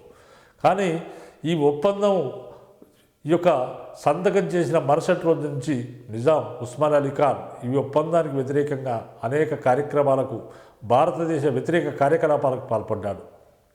అదే సమయంలో మనకు ఇక్కడ రజాకారులు గ్రామాలపై దోచుకోవడము, తర్వాత ప్రజలను హింసించడం, ఊచకోత కోయడము, రైల్వే స్టేషన్లపై పడి ఈ యొక్క రైళ్లను దోచుకోవడం, రైల్వే స్టేషన్లపై దాడులు చేయడం, ఇటువంటి కార్యక్రమాలు రజాకారులు చేస్తున్నారు. మరొక పక్క హైదరాబాదును ఈ యొక్క భారతదేశంలో కలపాలని ఇక్కడ స్వాతంత్ర పోరాటం జరుగుతుంది. రజాకారుల వ్యవస్థ, తర్వాత ఒక పక్క సాయుధ పోరాటం, వీటన్నిటి వల్ల హైదరాబాద్ రాజ్యంలో శాంతి భద్రతల పరిస్థితి చాలా హీనాతిహీనంగా మారింది. ఇటువంటి పరిస్థితుల్లో భారతదేశం 1948వ సంవత్సరం సెప్టెంబర్ 13వ తేదీన హైదరాబాద్ రాజ్యం పైన పోలీస్ చర్య జరిపింది. ఆ విధంగా పోలీస్ చర్య జరిపి ఆపరేషన్ పోలో పేరున మేజర్ జనరల్ జేఎన్ చౌదరి ఆధ్వర్యంలో హైదరాబాద్పై పోలీస్ చర్య జరిగింది. సెప్టెంబర్ 13వ తేదీన ప్రారంభమైన పోలీస్ చర్య సెప్టెంబర్ 17వ తేదీ నాటికి ముగిసింది. నిజాం సైన్యము, రజాకారులు మొత్తం కూడా భారత ప్రభుత్వాన్ని లొంగిపోయారు. దాంతో హైదరాబాద్ రాజ్యం భారతదేశంలో ఈ యొక్క చేరిపోయింది. దాంతో నిజాం పరిపాలన అంతమైపోయింది. ఆసఫ్ జాహీ రాజ్యము అంతమైపోయింది. 1857 తిరుగుబాటు హైదరాబాద్ రాజ్యంలో దాని ప్రభావం అనే విషయాన్ని మనం ఇప్పుడు తెలుసుకుంటాం. ముఖ్యంగా మనం తీసుకుంటే ఈ యొక్క బ్రిటిష్ తూర్పు ఇండియా వర్తక సంఘం క్రీస్తకం 1600 సంవత్సరాల్లో భారతదేశానికి ఒక వర్తక సంస్థగా రావడం జరిగింది. ఆ విధంగా ఒక వర్తక సంస్థగా వచ్చిన తూర్పు ఇండియా వర్తక సంఘం భారతదేశంలో తమ వర్తకం చేయడం ప్రారంభించింది. అదే సమయంలో స్వదేశీ రాజుల బలహీనతను ఆసరాగా చేసుకొని ఈ యొక్క స్వదేశీ రాజుల వ్యవహారాల్లో తలదూర్చి వారి బలహీనతను ఆసరాగా చేసుకొని వివిధ యుద్ధాలు చేసి భారతదేశాన్ని మొత్తాన్ని ఆక్రమించుకొని తమ పరిపాలనా విధానాన్ని ఇక్కడ ప్రవేశపెట్టడం జరిగింది. తమ పరిపాలనా విధానాన్ని ప్రవేశపెట్టిన తర్వాత తూర్పు ఇండియా వర్తక సంఘం వారి లేదా బ్రిటిష్ వారి యొక్క సాంప్రదాయాలు, పద్ధతులు ఇవన్నీ నచ్చక ఆనాటి ప్రజలు తీవ్ర అసంతృప్తికి గురయ్యారు. ఈ విధంగా వారి యొక్క అసంతృప్తికి ఈ యొక్క 1857 తిరుగుబాటుగా బహిర్గతమైంది. ఈ విధంగా 1857 తిరుగుబాటు దేశవ్యాప్తంగా జరిగింది. మనం ముఖ్యంగా తీసుకుంటే 1857 తిరుగుబాటు మీరట్లో ప్రారంభమైంది. మీరట్లో ప్రారంభమైన 1857 తిరుగుబాటు మిగతా ప్రాంతాలకు, మిగతా దేశానికి విస్తరించింది. దీనిలో భాగంగా హైదరాబాద్ కూడా ఈ తిరుగుబాటు విస్తరించింది. ఈ తిరుగుబాటులో మనం తీసుకుంటే మనకు ముఖ్యంగా హైదరాబాద్లో యొక్క బ్రిటిష్ వారికి వ్యతిరేకంగా తిరుగుబాటు చేయమని అనేక రకాలుగా ప్రయత్నాలు జరిగాయి. మనం చెప్పుకున్నాం ఆల్రెడీ. ఈ యొక్క ఆసఫ్ జైల చాప్టర్లో మనం చెప్పుకున్నాం ఏంటంటే ఆల్రెడీ ఈ యొక్క నిజాం అలీ ఖాన్ బ్రిటిష్ వారితో ఈ యొక్క సైన్య సహకార ఒప్పందం చేసుకున్నాడని. తర్వాత వచ్చిన రాజులు బ్రిటిష్ వారికి పూర్తిగా సామంతులు అయిపోయారు. తర్వాత ఈ విధంగా హైదరాబాద్లో బ్రిటిష్ వ్యతిరేకత బాగా పెరిగిపోయింది. అదే సమయంలో ఈ యొక్క సిపాయిల తిరుగుబాటు లేదా 1857 తిరుగుబాటు వచ్చింది. ఆ సమయంలో హైదరాబాద్లో ఉన్న ప్రజల్లో ఎక్కువ మంది ఈ యొక్క బ్రిటిష్ వారికి వ్యతిరేకంగా ఉన్నారు. బ్రిటిష్ వారికి వ్యతిరేకంగా అనేక ప్రాంతాల్లో గోడలపైన పోస్టర్లు వెలిశాయి. ఎందుకంటే బ్రిటిష్ వారిని భారతదేశం నుంచి తరిమివేయమని ఈ సందర్భంగా పోస్టర్లు వెలిశాయి. తర్వాత మక్కా మసీదుల్లో, అనేక మసీదుల్లో ప్రార్థనలు చేశారు. ఎందుకంటే అక్కడి నుంచి మౌల్వీలు కానీ అక్బర్ మౌల్వీ మొదలైన వాళ్ళు ఈ యొక్క ప్రజలను రెచ్చగొట్టడం జరిగింది. బ్రిటిష్ వారికి వ్యతిరేకంగా రెచ్చగొట్టడం జరిగింది. అదేవిధంగా మనం తీసుకుంటే ఈ యొక్క మౌల్వీ ఇబ్రహీం అనే వ్యక్తి బ్రిటిష్ వారిపై తిరుగుబాటు చేయమని ఈ యొక్క ప్రజలను రెచ్చగొట్టాడు. మౌల్వీ ఇబ్రహీం బ్రిటిష్ వారికి వ్యతిరేకంగా తిరుగుబాటు చేయమని ప్రజలను రెచ్చగొట్టడం జరిగింది. తర్వాత ఇదే సమయంలో మనకు హైదరాబాద్ రాజ్యంలో ముఖ్యంగా ప్రధానంగా ఔరంగాబాద్లో కంపెనీకి కానీ బ్రిటిష్ వారికి వ్యతిరేకంగా తిరుగుబాటు జరిగాయి. ఔరంగాబాద్లో మీర్ ఫైదా అలీ అనే యొక్క భారతీయ సైనికాధికారి బ్రిటిష్ సైనికాధికారి అయిన కెప్టెన్ అబ్బాటును కాల్చి చంపడానికి ప్రయత్నం చేశాడు. అయితే అబ్బాటు ఈ దాడిని తప్పించుకున్నాడు. ఆయన యొక్క ప్రయోగం విఫలమైంది. దాంతో బ్రిటిష్ వారు మీర్ ఫైదా అలీని పట్టుకొని ఉరి తీయడం జరిగింది. అదేవిధంగా మనకి ఇంకొక వ్యక్తి జమీదార్ చీదా ఖాన్ అనే వ్యక్తి తన సైన్యాన్ని బ్రిటిష్ వారికి వ్యతిరేకంగా తిరుగుబాటు చేశాడు. తన సైన్యాన్ని తీసుకొని బ్రిటిష్ వారికి వ్యతిరేకంగా తిరుగుబాటు చేశాడు. ఆ విధంగా బ్రిటిష్ వారికి వ్యతిరేకంగా ఔరంగాబాద్లో ఆయన తిరుగుబాటు చేసి ఈ తిరుగుబాటును హైదరాబాద్ వరకు విస్తరింపజేద్దామని చెప్పేసి ఆయనే హైదరాబాద్కు రావడం జరిగింది.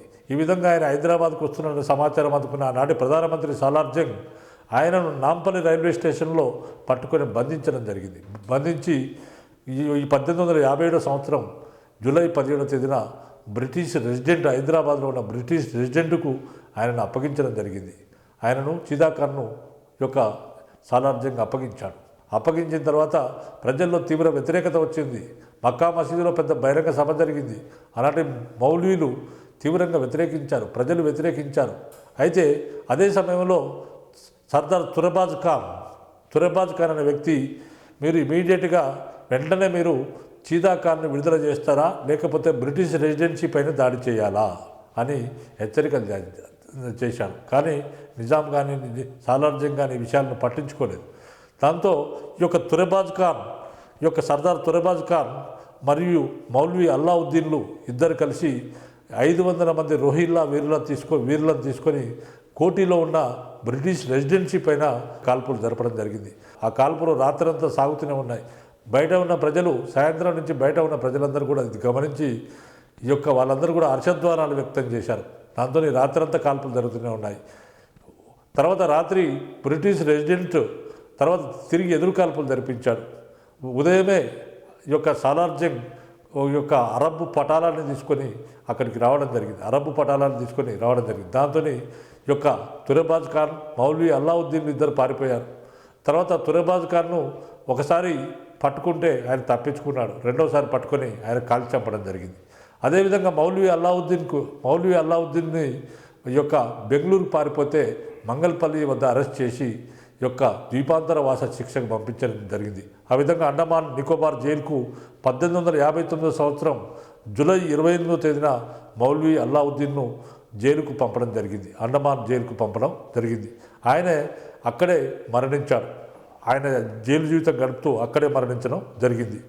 ఈ విధంగా బ్రిటిష్ వారికి హైదరాబాద్ నిజాం అఫ్జలుద్దౌలా కానీ ఆయన ప్రధానమంత్రి అయిన సాలార్ జంగ్ కానీ సర్వశక్తులు వడ్డీ వాళ్ళు ఈ యొక్క తిరుగుబాటు నడచడానికి బ్రిటిష్ వారు ప్రయత్నిస్తున్న క్రమంలోనే వీరిద్దరు కూడా నిజామైన ఆయన ప్రధానమంత్రి ఇద్దరు కూడా ఈ యొక్క తిరుగుబాటును వారు అణచివేయడానికి వీరు పూర్తిగా సహకరించారు. దాంతో ఈ యొక్క బ్రిటిష్ వారు హైదరాబాద్ నిజామైన అఫ్జలుద్దౌలాకు ది స్టార్ ఆఫ్ ఇండియా లేదా భారతదేశపు వేగు చుక్క అనే బిరుదు ప్రదానం చేశారు. భారతదేశం వేగు చుక్క అనే బిరుదును ప్రదానం చేయడం జరిగింది. అదేవిధంగా అంతవరకు నిజాం 1857 వరకు కూడా నిజాం నాణ్యాలపైన ఈ యొక్క మొఘల్ చక్రవర్తి నిజాము సొంత నాణ్యాలు చేసే పరిస్థితిలో లేడు. ఎందుకంటే అప్పటికి ఆయన మొఘల్ చక్రవర్తికి సామంతునిగా చెప్పుకుంటున్నాడు. కాబట్టి మొఘల్ చక్రవర్తి పేరుతోనే నిజాం నాణ్యాలు వేయించేవాడు. కానీ బ్రిటిష్ వారు 1857 తిరుగుబాటు తర్వాత నిజాం రాజుకు పూర్తి స్థాయిలో తను స్వతంత్రంగా నాణ్యాలు వేసుకునే అధికారాన్ని కల్పించారు. పూర్తి స్థాయిలో నిజాం తన స్వతంత్రంగా తన నాణ్యాలు తాను వేసుకునే అధికారాన్ని కల్పించడం జరిగింది. ఎందుకంటే ఇక్కడ నిజాంకు సొంతంగా నాణ్యాలు వేసుకునే అధికారం లేదు. అప్పటికి ఆయనే నేను మొఘల్ చక్రవర్తికి సామంతుడనే చెప్పుకుంటున్నాను. కాబట్టి మొఘల్ చక్రవర్తి పేరు మీద నాణ్యాలు ఉండేవి. కానీ బ్రిటిష్ వారు దాన్ని రద్దు చేసి యొక్క నిజాం స్వతంత్రంగా నాణ్యాలు ముద్రించుకోవచ్చనే యొక్క దాన్ని ఇక్కడ ఇవ్వడం జరిగింది. దాంతో నిజాం స్వతంత్రంగా నాణ్యాలు ముద్రించే యొక్క హక్కు వచ్చింది నిజాంకు. మనకి ఈ మొత్తంలో మనం తీసుకుంటే మనకి ఎగ్జామినేషన్లో అడిగే క్వశ్చన్స్ అభ్యర్థులు గమనించాలి. ఏంటంటే బ్రిటిష్ రెసిడెన్సీ పైన దాడులు చేసిన వారు ఎవరు? తురెబాజ్ ఖాన్ గురించి మనకు ప్రశ్న వచ్చే అవకాశం ఉంటుంది. తురెబాజ్ ఖాన్తో పాటు మౌల్వీ అల్లావుద్దీన్ ఉన్నాడు. ఆ విధంగా వారిద్దరు కూడా బ్రిటిష్ రెసిడెన్సీ పైన దాడి చేశారు. మరి బ్రిటిష్ రెసిడెన్సీ పైన తురెబాజ్ ఖాన్ కానీ మళ్ళీ మౌల్వీ అల్లావుద్దీన్, ప్రధానంగా తురెబాజ్ ఖాన్ బ్రిటిష్ రెసిడెన్సీ పైన ఎప్పుడు దాడి చేశాడు అనేది మనకు అడగొచ్చు. అంటే 1857 సంవత్సరంలోనే అది నార్మల్ అందరూ చెప్తారు. కానీ డేటు జూలై 17 అనేది చాలా ప్రధానమైన అంశం. కాబట్టి జూలై 17, 1857 సంవత్సరంలో ఈ యొక్క తురెబాజ్ ఖాన్ బ్రిటిష్ రెసిడెన్సీ పైన దాడి చేశాడని దానికి ఆన్సర్గా మనం చెప్పుకోవచ్చు. అదేవిధంగా ఔరంగాబాద్లో తిరుగుబాటు చేశారని చెప్పుకున్నాం. చీదా ఖాన్ తిరుగుబాటు చేశాడు. మరి చీదా ఖాన్ తర్వాత మరి అక్కడి నుంచి హైదరాబాద్ కూడా వచ్చాడు. తర్వాత అంతేకాకుండా ఇంకొక వ్యక్తి ఉన్నాడు, మీర్ ఫైదా అలీ. ఆయన గురించి కూడా ఇంపార్టెన్స్ ఉంటుంది. మనకు అభ్యర్థులుగా గుర్తుపెట్టుకోవాల్సింది ప్రధానంగా ఈ ముగ్గురు వ్యక్తులను గుర్తుపెట్టుకున్నట్లయితే మన ప్రశ్నలు 100% సక్సెస్ఫుల్గా మనం సమాధానాలు మనం రాయగలము, మనకు ఉద్యోగాలు వస్తాయి.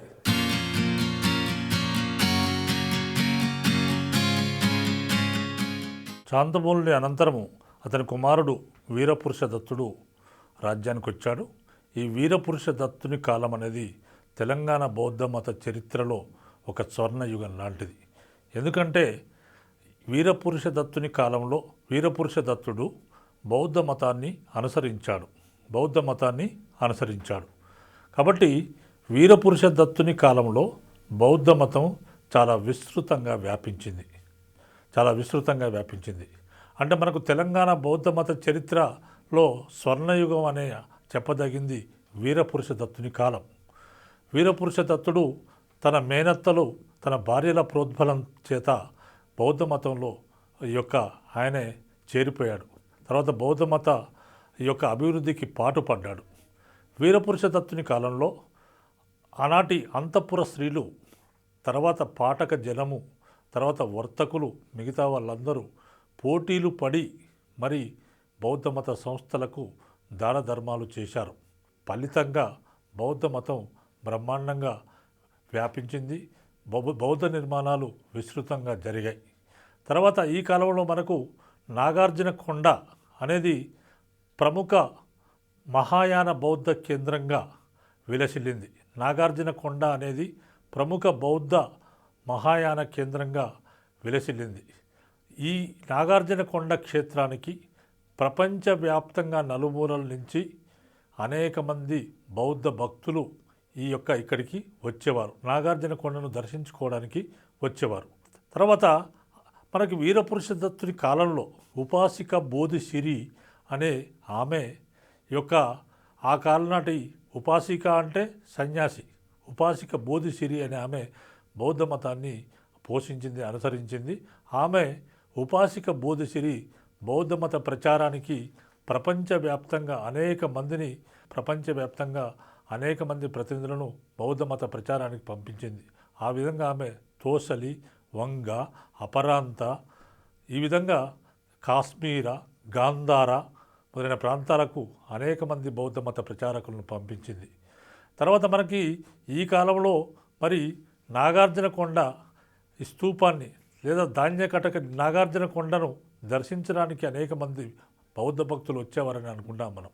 అంటే నాగార్జునకొండ దర్శించడానికి అనేక మంది బౌద్ధ భక్తులు వచ్చినప్పుడు వారికి వసతి సౌకర్యం కొరకు సింహల విహారము నిర్మించబడింది. సింహల విహారంలో ఈ యొక్క ఉపాసిక బోధిసిరి బోధివృక్ష వేదికను నిర్మించింది.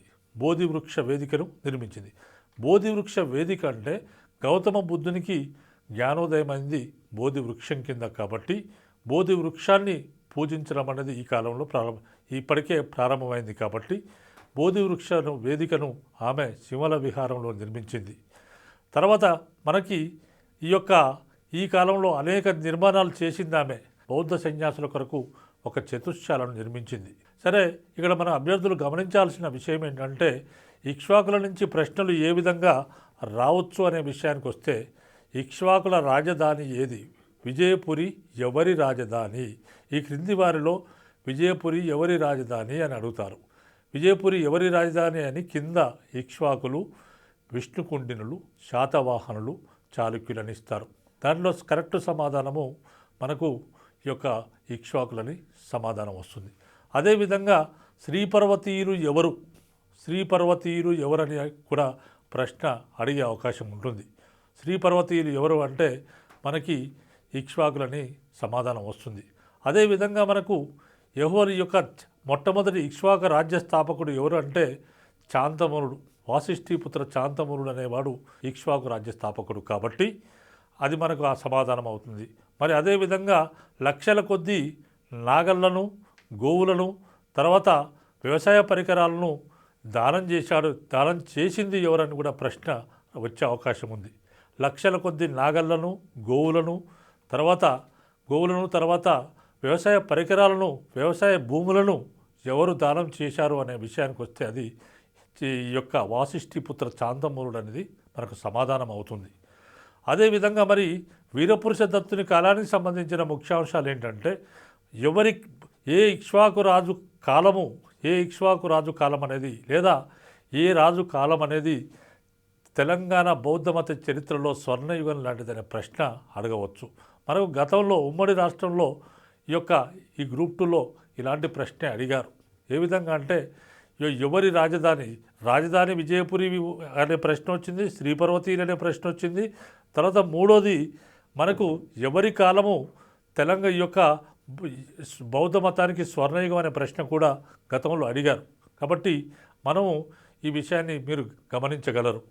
అదేవిధంగా మనకు వీరపురుష దత్తుని తర్వాత కాలంలో వచ్చిన వాడు యెహోవల చాంతమూలుని కాలములో మనకు ఒక ముఖ్యమైన అంశం ఏంటంటే ఆ కాలంలో సంస్కృత భాషా వాడకం ప్రారంభమైంది. తర్వాత ఇక్ష్వాకుల చివరి పాలకుడు ఎవరంటే రుద్రపురుష దత్తుడు ఇక్ష్వాకులలో చివరి పాలకుడు, చివరి రాజు. అనంతరము ఇక్ష్వాకు రాజ్యం పతనమైంది. తర్వాత మనకు ఇక్ష్వాకుల్లో మనం ముఖ్యంగా తీసుకుంటే ఈ కాలంలో మనకు ఇక్ష్వాకుల కాలంలో ఈ యొక్క అనేక నాగార్జునకొండ అనేది గొప్ప విద్యా కేంద్రంగా ఉండేది. ఇక్కడికి అనేక మంది విద్యార్థులు వచ్చేవారు. తర్వాత మనకు ఈ కాలంలో అనేకమైన దేవాలయాలు నిర్మించబడ్డాయి. ఈ దేవాలయాలన్నీ కూడా నాగార్జునకొండలో మాత్రమే నిర్మించబడ్డాయి. ఇలాంటి దేవాలయాల్లో విష్ణువు తర్వాత శైవ దేవాలయాలు ఉన్నాయి. తర్వాత ఈ విధంగా తీసుకుంటే మనకి దేవాలయాల్లో అష్టాభుజ నారాయణ స్వామి దేవాలయము, తర్వాత శక్తిని కూడా పూజించేవారు. అలా శక్తి పూజ కొరకు హరీతి దేవాలయం ఉండేది. హరీతి దేవాలయం అంటే హరీతి అనేది పిల్లల దేవత. పిల్లలు కాంక్షించిన స్త్రీలు, ఎవరైతే పిల్లలు కావాలనుకున్న స్త్రీలు ఆమెకు గాజులు దానం చేసేవారు, ఆమెకు గాజులను కానుకగా ఇచ్చేవారు. ఫలితంగా వారికి పిల్లలు కలిగేవారు. హరీతి అనేది ఒక శక్తి, ఆమె ఒక దేవత. అదేవిధంగా అష్టాభుజ నారాయణ స్వామి దేవాలయంతో పాటు పుష్పభద్ర దేవాలయము తర్వాత హరీతి దేవాలయము మొదలైన దేవాలయాలు ఈ కాలంలో ఈ యొక్క నాగార్జునకొండలో ఉండేవి. మనకు ఇక్ష్వాకుల కాలం నాటి రాజభాష వచ్చి ప్రాకృతము. తర్వాత మనకు ఇక్ష్వాకుల యొక్క రాజలాంఛనము వచ్చేసి మనకి ఈ యొక్క వారి రాజలాంఛనము సింహము. సో దీంతో ఇక్ష్వాకు వంశము యొక్క చాప్టర్ అయిపోయింది. అంటే కంటిన్యూషన్ ఏంటంటే విష్ణుకుండినులు తెలంగాణ మరియు ఆంధ్ర ప్రాంతాలను క్రీస్తకం 5-6 శతాబ్దాలలో పాలించారు. విష్ణుకుండినులు శ్రీపరత స్వామి భక్తులు. తర్వాత మనకు ఈ యొక్క విష్ణుకుండినుల యొక్క రాజ్యాన్ని స్థాపించిన వాడు మహారాజేంద్ర వర్మ. ఈ మహారాజేంద్ర వర్మ అనేవాడు తెలంగాణలో ఉన్న నల్లగొండ జిల్లాలో ఆయన యొక్క ఈ ఇంద్రపాల నగరం అనే నూతన నగరాన్ని నిర్మించాడు. నిర్మించి తనకు రాజధానిగా చేసుకున్నాడు. తర్వాత మనకు తీసుకుంటే ఆయన తర్వాత కాలంలో అంటే మహారాజేంద్ర వర్మ కుమారుడు గోవిందవర్మ కాలంలో మనకు అనేకమైన పరిణామాలు జరిగాయి. ఈ యొక్క మహారాజేంద్ర వర్మ తర్వాత గోవిందవర్మ అనేవాడు ముఖ్య పాలకుడు. ఈయన కాలంలో ఈ యొక్క బౌద్ధ మతం బ్రహ్మాండంగా అభివృద్ధి చెందింది. అంటే తెలంగాణ బౌద్ధ మతానికి గోవిందవర్మ ఎనలేని సేవ చేశాడు. ఆయన ఇంద్రపాల నగర తామ్రశాస్త్రాన్ని వేయించాడు. గోవిందవర్మ ఇంద్రపాల నగర తామ్రశాస్త్రాన్ని వేయించాడు. తర్వాత గోవిందవర్మ కాలంలో మనకి ఇంకా తీసుకుంటే గోవిందవర్మ ఇంద్రపాల నగరంలో గోవిందవర్మ భార్య అయిన పరమమహాదేవి ఇంద్రపాల నగరంలో చాతుర్ధ శౌర్య సంఘ బౌద్ధ భిక్షువుల కొరకు ఆమె ఒక మహావిహారాన్ని నిర్మించి ఇచ్చింది. చాతుర్ధ శౌర్య సంఘ బౌద్ధ భిక్షువుల కొరకు ఆమె ఒక విహారాన్ని నిర్మించి ఇచ్చింది. అంటే చాతుర్ధ శౌర్య సంఘ బౌద్ధ భిక్షువులు అంటే ఇదొక మత శాఖ. అంటే బౌద్ధ మతంలో ఎన్నో శాఖలు ఉన్నాయి. ఆ శాఖల్లో ఈ చాతుర్ధ శౌర్య సంఘ బౌద్ధ భిక్షువులు అనే వాళ్ళు ఒకరు. వీరి కొరకు ఆమె ఇంద్రపాల నగరంలో ఒక మహావిహారాన్ని కట్టించింది. ఈ విధంగా గోవిందవర్మ భార్య అయిన పరమ మహాదేవి నిర్మించిన ఈ మహావిహార పోషణకు గాను గోవిందవర్మ పెన్కపర అనే గ్రామాన్ని దానంగా ఇచ్చాడు. పెన్కపర అనే గ్రామాన్ని ఈ విహారానికి ఆయన దానంగా ఇవ్వడం జరిగింది. తర్వాత అదేవిధంగా మనకు తీసుకుంటే ఈ కాలంలో పెన్కపర గ్రామాన్ని ఆ విహారానికి దానంగా ఇచ్చాడు. అదేవిధంగా ఈ యొక్క గోవిందవర్మ ఇంకా గోవిందరాజుల విహారము అనే విహారాన్ని బౌద్ధ మతస్థులకు నిర్మించాడు. గోవిందరాజ విహారం అనే విహారాన్ని గోవిందవర్మ బౌద్ధ మతస్థుల కొరకు నిర్మించాడు. మనం ఇంకా ఈ గోవిందవర్మకు సంబంధించిన విషయాలు ఏ విధంగా మనకు తెలుస్తున్నాయంటే గోవిందవర్మ సంబంధించిన హైదరాబాద్ సమీపంలోని చైతన్యపురిలోని మూసీ నది తీరంలో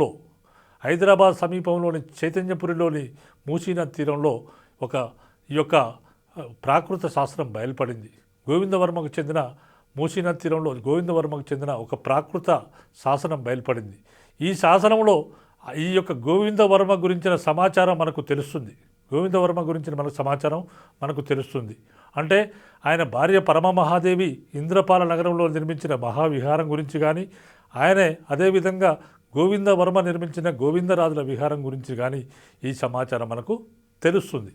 అదేవిధంగా గోవిందవర్మ తెలంగాణ ప్రాంతంలో అనేక విహారాలు, స్తూపాలు, చైత్యాలు, విహారాలు నిర్మించాడు. గోవిందవర్మ తెలంగాణలోని నల్లగొండ జిల్లాలోని పనిగిరి, గాజులబండ తర్వాత అదేవిధంగా తిరుమలగిరి, నాగారము, వర్ధమాన్ కోట మొదలైన ప్రాంతాల్లో అనేక విహారాలు నిర్మించాడు. పనిగిరి, గాజులబండ, తిరుమలగిరి, నాగారము, వర్ధమాన్ కోట మొదలైన ప్రాంతాల్లో అనేకమైన స్తూప చైత్య విహారాలు గోవిందవర్మ నిర్మించాడు. గోవిందవర్మ తర్వాత మరొక ముఖ్య పాలకుడు రెండవ మాధవవర్మ 11 అశ్వమేధ యాగాలు చేశాడు. ఆ విధంగా రెండో మాధవవర్మకు ఉన్న ఇంకా ప్రాముఖ్యత ఏంటంటే ఆయన అనేక యజ్ఞ యాగాదులు చేశాడు, 11 అశ్వమేధ యాగాలు చేశాడు. అదేవిధంగా ఆయన కీసరలో పురుషమేధం నరమేధము లేదా పురుషమేధ యాగం చేసినట్లు పురావస్తు శాఖ వారి త్రవ్వకాలలో బయలుపడింది. కీసర హైదరాబాద్ సమీపంలోని కీసరలో ఆయన పురుషమేధము లేదా నరమేధ యాగము చేసినట్లు మనకు పురావస్తు శాఖ వారి త్రవ్వకాలలో బయలుపడింది. అంటే ఈయన తెలంగాణ ప్రాంతంలో అనేక శైవాలయాలు రామలింగేశ్వర స్వామి దేవాలయాల పేరున నిర్మించాడు. రామలింగేశ్వర స్వామి దేవాలయాల పేరున తెలంగాణలో అనేక శైవ దేవాలయాలను నిర్మించడం జరిగింది. అదేవిధంగా మనకు తీసుకుంటే ఈయన వీరి రాజచిహ్నం పేరు వీరి రాజలాంఛనం ఏంటంటే సింహం. వీరి రాజలాంఛనము సింహం. కాబట్టి వీరి రాజలాంఛనమైన సింహం పేరున కేసరి రామలింగేశ్వర స్వామి దేవాలయాన్ని నిర్మించారు. కేసరి రామలింగేశ్వర స్వామి దేవాలయం. కేసరి రామలింగేశ్వర స్వామి దేవాలయాన్ని ఈ యొక్క రెండవ మాధవవర్మ నిర్మించాడు. కేసరి అంటే కీసర రామలింగేశ్వర స్వామి దేవాలయం. అదేవిధంగా రెండవ మాధవవర్మ కాలంలో అనేక శైవాలయాలు నిర్మించబడ్డాయి, అనేక శివాలయాలు నిర్మించబడ్డాయి, తర్వాత అనేక దేవాలయాలు నిర్మించబడ్డాయి. తర్వాత మనకు ఇంకొక రాజు ఉన్నాడు, ముఖ్యమైన రాజు.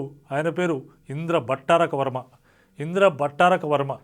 ఈ ఇంద్ర భట్టారక వర్మ కాలంలో జరిగిన ముఖ్య పరిణామం ఏంటంటే ఆయన ఘటికలను స్థాపించి ఈ యొక్క హిందూ విద్యలను అభివృద్ధి పరిచాడు. ఘటిక అంటే హిందూ విద్యా కేంద్రము. జాగ్రత్తగా గమనించండి, ఘటిక అంటే హిందూ విద్యా కేంద్రము. చాలామంది అభ్యర్థులు పొరపాటు పడి ఘటిక అంటే దాన్ని ఏదో బౌద్ధ విద్యా కేంద్రంగా పొరపడుతున్నారు. కాబట్టి బౌద్ధ విద్యా కేంద్రం అనేది సరైనది కాదు. ఘటిక అనేది హిందూ విద్యా కేంద్రము. ఈ యొక్క ఘటికలలో హిందూ విద్యను అభ్యసిస్తారు. ఈ యొక్క ఘటికలలో ఇంద్ర భట్టారక వర్మ అనేక ఘటికలను తెలంగాణలో ప్రవేశపెట్టాడు. మనకు ఆయన స్థాపించిన ఘటికలలో ముఖ్యమైనది ఘటకేశ్వరం అనే ఘటికా స్థానాన్ని ఆయన స్థాపించాడు. ఘటకేశ్వరము అనేది హైదరాబాద్ సమీపంలో ఉన్న నేటి ఘట్కేసర్, దాన్ని ఆ రోజుల్లో ఘటకేశ్వరం అని అనేవారు. ఆ విధంగా ఘటకేశ్వరం అనేది ఒక ఘటికా స్థానం అంటే ఒక విద్యా కేంద్రం. తర్వాత మనకు ఇది అంతేకాకుండా ఈ కాలంలో ఘటికలను అభివృద్ధి చాలా తెలంగాణలో మొట్టమొదటిసారిగా ఘటికలను తెచ్చిన ఘనత విష్ణుకుండినులకే దక్కుతుంది. తర్వాత వీరి రాజలాంఛనం వచ్చేసి సింహము. తర్వాత వీరి రాజభాష వచ్చేసి సంస్కృత భాష. మరి మనకు విష్ణుకుండినుల కాలంలో మనకు ప్రశ్నలు ఏ విధంగా అడగవచ్చు అనే విషయానికి వస్తే, విష్ణుకుండినులు ఎవరి భక్తులని కానీ శ్రీపర్వత స్వామి భక్తులు ఎవరు, ఈ క్రింది వారిలో శ్రీపర్వత స్వామి భక్తులు ఎవరు అన్నప్పుడు ఈ విధంగా ఆల్టర్నేటివ్స్ ఇస్తారు. ఇక్ష్వాకులు, శాతవాహనులు, విష్ణుకుండినులు లేదా మరియు చాళుక్యులు లేదా కాకతీయులు. శ్రీపర్వత స్వామి భక్తులు, ఈ క్రింది వారిలో శ్రీపర్వత స్వామి భక్తులు ఎవరు అని ప్రశ్న అడగవచ్చు. అడిగినప్పుడు కింద 4 సమాధానాలు ఉంటాయి కాబట్టి దానిలో ఒకటే సరైన సమాధానం కాబట్టి కింద ఇక్ష్వాకులు, తర్వాత శాతవాహనులు, తర్వాత 3వది విష్ణుకుండినులు, 4వది కాకతీయులు కానీ ఈ విధంగా 4 ఆన్సర్స్ ఇచ్చినప్పుడు మనకు ఈ యొక్క విష్ణుకుండినులు శ్రీపర్వత స్వామిని పూజించేవారని మనకు తెలుసు. దీనికి కరెక్ట్ సమాధానం ఈ యొక్క విష్ణుకుండినులని మనకు వస్తుంది. మనకు ఈ యొక్క చాప్టర్ వేములవాడ చాళుక్యులు, అంటే వేములవాడను రాజధానిగా చేసుకొని పాలించారు కాబట్టి వీరిని వేములవాడ చాళుక్యులని అన్నారు. మనం ముఖ్యంగా తీసుకుంటే వేములవాడ చాళుక్యులు ఉత్తర తెలంగాణ ప్రస్తుతం ఉన్న ఉత్తర తెలంగాణ జిల్లాలైన నిజామాబాద్, ఆదిలాబాద్ మరియు కరీంనగర్ జిల్లాల ప్రాంతాలను పాలించారు. మరి వీరి యొక్క రాజధానులు మొత్తం కూడా 3. మొట్టమొదటి రాజధాని వచ్చేసి బోధన్ లేదా బోధన్ని ఆ రోజుల్లో పోదనపురం అని అనేవారు. బోధన్ మొట్టమొదటి రాజధాని. రెండవ రాజధాని కరీంనగర్ జిల్లాలో ఉన్న గంగాధర. 3వ రాజధాని వేములవాడ. ఈ విధంగా ఈ 3 రాజధానులుగా చేసుకొని వీళ్ళు పాలించారు.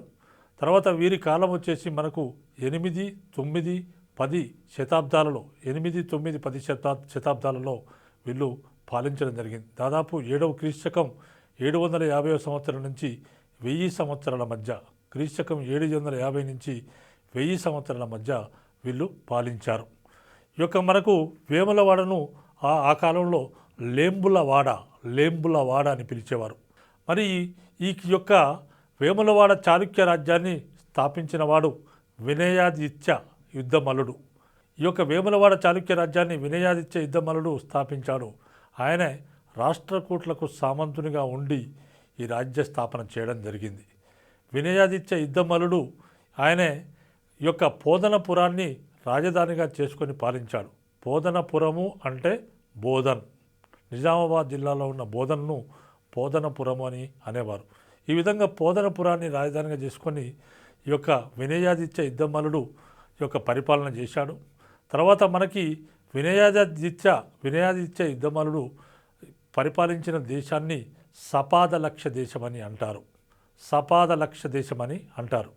ఎందుకంటే సపాదలక్ష దేశమని ఎందుకంటారంటే సంవత్సరానికి 1,25,000 బంగారు నాణ్యాలు ఇక్కడ ఈ ఆదాయంగా వస్తుంది కాబట్టి ఈ దేశాన్ని సపాదలక్ష దేశమని అనేవారు. అదేవిధంగా ఈ రాజ్యంలో మనకు 1వ బద్దెగడు ఉన్నాడు.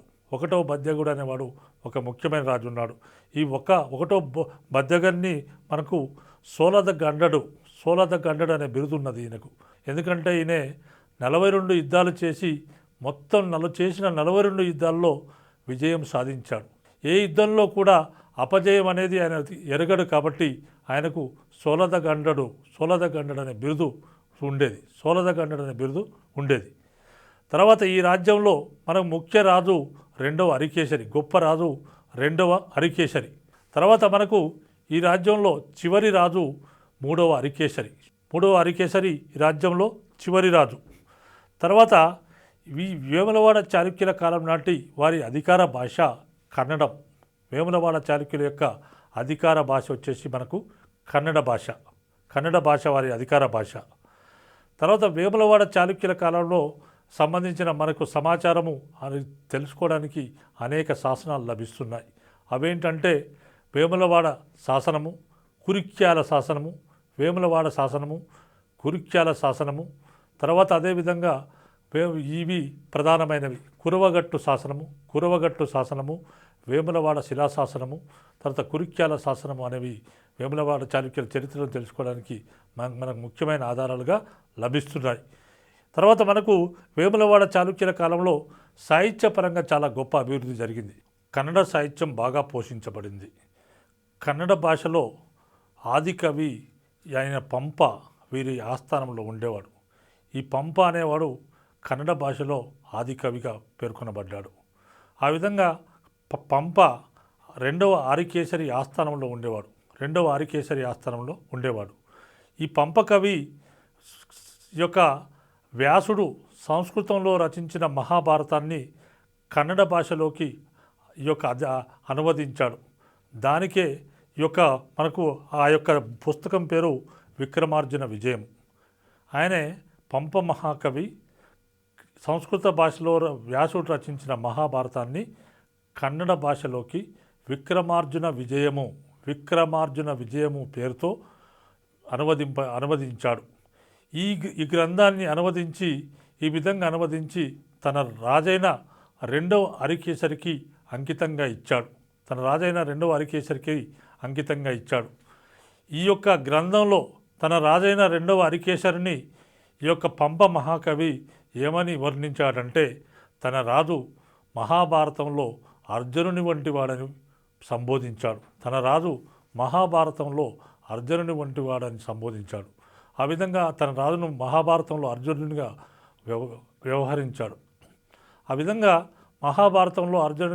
వ్యవహరించాడు. అందుకుగాను 2వ అరికేసరి మెచ్చి ఈ యొక్క పంప మహాకవికి ధర్మాపురం అనే అగ్రహారాన్ని కానుకగా ఇచ్చాడు. ఈ ధర్మాపురమే నేటి కరీంనగర్ జిల్లాలో ఉన్న ధర్మపురి అనే ఈ యొక్క పట్టణం. తర్వాత మనకి ఇదే కాకుండా ఈ విక్రమార్జున విజయమే కాకుండా పంప మహాకవి ఆది పురాణం అనే మరొక గ్రంథాన్ని రచించాడు. తర్వాత పంప మహాకవి తర్వాత ఇంకొక కవి కూడా ఉన్నాడు ఈ వేములవాడ చాళుక్యుల కాలంలో. ఆ కవి పేరు సోమదేవ సూరి. సోమదేవ సూరి. ఈ సోమదేవ సూరికి శాద్వాదాచల సింహ అనే బిరుదు ఉండేది. శాద్వాదాచల సింహ, శాద్వాదాచల సింహ అనే బిరుదు ఈ సోమదేవ సూరికి ఉండేది. తర్వాత సోమదేవ సూరి యశస్తిలక అనే చెంపు కావ్యాన్ని రచించాడు. సోమదేవ సూరి యశస్తిలక అనే చెంపు కావ్యాన్ని రచించడం జరిగింది. ఇక్కడ అభ్యర్థులు గమనించవలసిన విషయం ఏమిటంటే సోమదేవ సూరి గల బిరుదు శాద్వాదాచల సింహ. శాద్వాదాచల సింహ అనే క్వశ్చన్ మనకు గత పరీక్షల్లో వచ్చింది. శాద్వాదాచల సింహ అనేది ఎవరికి చెందిన బిరుదు, ఎవరి బిరుదు అని అడిగారు. శాద్వాదాచల సింహ అనే బిరుదు ఎవరిదని అడిగారు. ఇది సోమదేవ సూరికి చెందిన బిరుదు. తర్వాత సోమదేవ సూరి రచించిన గ్రంథాలలో చాలా ఉన్నాయి. మనకు యశస్తిలక అనేది చెంపు కావ్యం అనేది సోమదేవ సూరి రచించిన గ్రంథాల్లో ముఖ్యమైనది. తర్వాత వీళ్ళే కాకుండా మనకు జీనవల్లభుడు అనే మరొక ప్రముఖుడు కూడా ఈ కాలంలో ఉండేవాడు. జీనవల్లభుడు అనే మరొక ప్రముఖుడు కూడా ఈ కాలంలో ఉండేవాడు. జీనవల్లభుడు వచ్చేసి మనకు జీనవల్లభుడు పంప మహాకవి సోదరుడు. జీనవల్లభుడు పంప మహాకవి సోదరుడు. ఈయన జీన దేవాలయాలను నిర్మించడంలో అత్యంత నేర్పరి. జీనవల్లభుడు జైన దేవాలయాలను, జైన విహారాలను, జైన దేవాలయాలను నిర్మించడంలో అత్యంతమైన నిపుణత ఉన్నవాడు జీనవల్లభుడు. అదేవిధంగా మనకు జీనవల్లభుడు తర్వాత పంప మహాకవి తర్వాత సోమదేవ సూరి అనే ముఖ్యమైన యొక్క ఈ కవులు ఈ కాలంలో ఈ యొక్క జీనవల్లభుని పరంగా జీనవల్లభుడు కూడా అనేక మంది కవులను పోషించాడు. తర్వాత మనకు ఈనాటి నిర్మాణాలు తీసుకుంటే ఈనాటి నిర్మాణాలు తీసుకుంటే ఈయనే జీనవల్లభుడు గంగాధర, తర్వాత కురిక్యాల, గంగాధర మరియు కరీంనగర్ జిల్లాలో ఉన్న గంగాధర మరియు కురిక్యాలలో జైన గురువుల యొక్క జైన తీర్థంకరుల యొక్క విగ్రహాలను చెక్కించడం జరిగింది. జైన తీర్థంకరుల విగ్రహాలను చెక్కించడం జరిగింది. అదేవిధంగా ఈ యొక్క బొమ్మలమ్మ గుట్ట పైన ఈయన జైన తీర్థంకరుల విగ్రహాలు చెక్కించాడు. కరీంనగర్ జిల్లాలో ఉన్న గంగాధర పట్టణం లేదా కురిక్యాల సమీపంలో ఉన్న బొమ్మలమ్మ గుట్ట పైన ఈయన ఈ యొక్క జైన తీర్థంకరుల విగ్రహాలు చెక్కించాడు. జైన తీర్థంకరుల విగ్రహాలు చెక్కించాడు. తెలుగు భాషలో మొట్టమొదటి కంద పద్యాలు, తెలుగు భాషలో మొట్టమొదటి కంద పద్యాలు ఈయన శాసనంలో ఉన్నాయి, కురిక్యాల శాసనంలో ఉన్నాయి. జీనవల్లభుడు వేయించిన కురిక్యాల శాసనంలో తెలుగు భాషలోని మొట్టమొదటి కంద పద్యాలు ఉన్నాయి. తర్వాత మనకి ఈ కాలంలో ఇంకా నిర్మాణాల విషయానికి వస్తే ఈ కాలం నాటి నిర్మాణాల్లో మనకు ప్రముఖంగా తీసుకుంటే ఈ యొక్క వేములవాడలో అనేక శైవ దేవాలయాలు నిర్మించబడ్డాయి. వేములవాడలో అనేక శైవ దేవాలయాలు నిర్మించబడ్డాయి. వేములవాడలో నిర్మించిన శైవ దేవాలయాల్లో మనకు ముఖ్యమైనవి బద్దగేశ్వర స్వామి దేవాలయము, బద్దగేశ్వర స్వామి దేవాలయము, తర్వాత నగరేశ్వర స్వామి దేవాలయము. ఈ విధంగా ఈ దేవాలయాలు మనం చెప్పుకోవచ్చు. సో ఇది వేములవాడ చాళుక్యులు. అభ్యర్థులందరూ గమనించగలరు. నేను చెప్పిన ఈ టాపిక్స్ అన్నీ కూడా జాగ్రత్తగా గమనించి ఈ పాయింట్స్ అన్నీ మీరు గుర్తుపెట్టుకొని ఎగ్జామినేషన్లో పరీక్షలో గ్రూప్ 2లో వచ్చే ప్రశ్నలన్నీ మీరు విజయవంతంగా పూర్తి చేసి మీరు ఉద్యోగాలు పొందుతారని నేను ఆశిస్తూ ముగిస్తున్నాను.